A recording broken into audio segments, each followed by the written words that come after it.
I think we started really well in the start of the game. I think getting the early goal was good for us. I thought we started the second half really well as well. And I thought, even though they obviously equalised, I thought we reacted really well to the goal. I think that was pleasing because it's easy to get a bit despondent at that point, but we didn't. And then I thought the grittiness at the end of the game is something that we haven't really shown that often this season. I think that was important that we know we've got that in our sort of locker, shall we say, and we've seen the game out. I just think that's probably the first time that 11 has been on the pitch together.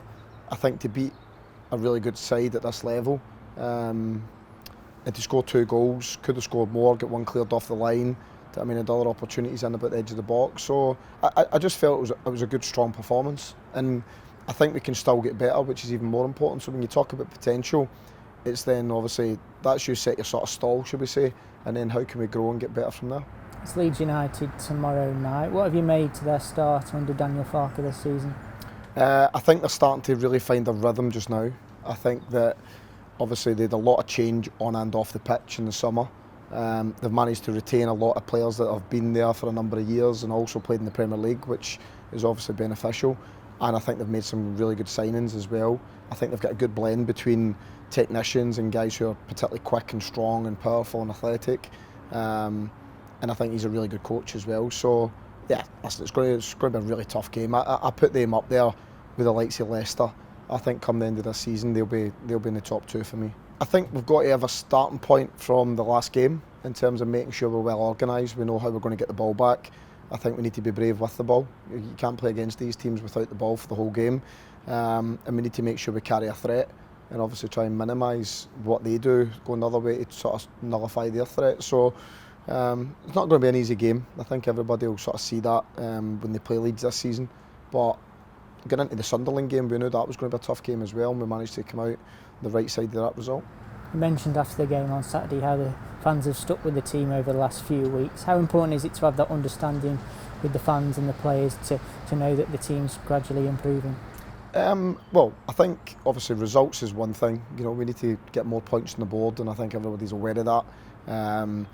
But like we say, I think after the game there's a few stats floating about that some of the journalists told me about, obviously our longest serving player on the pitch and all that sort of stuff, which is mind-blowing really. I know we've made 18 changes, but there's still been 7 or 8 players who were here prior to that, and none of them started that game. So I think it just shows how much has changed in a short space in time, and that naturally takes time. There isn't a quick fix on that. You just need to get them in the team, get them playing, get them understanding each other better. And I thought on Saturday we showed the qualities that you need to win games at this level, and that's what makes me excited, and hopefully the fans can see that we're going to improve. We're not going to play well every game, but we're going to go and improve, and I think over the season, as the season develops, we'll get better and better. We've got a lot of lads who are playing at this level for the first time, having came from abroad and different things like that, and I think when there is a little bit of patience for the fans and that support's there, it certainly helps them. I don't think there's any questions about that, because I don't think anybody reacts to being sort of booed or being under pressure right away or hearing groans. I think that everybody responds better to naturally that people supporting them. So, but we're not naive in that fact. We understand we've got to perform.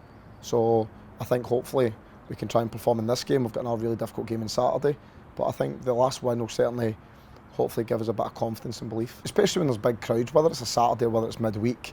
I just think the big crowds are what you look forward to as being involved in football. That's the difference between professional football and non-professional football is the crowds and the expectancy and playing under pressure.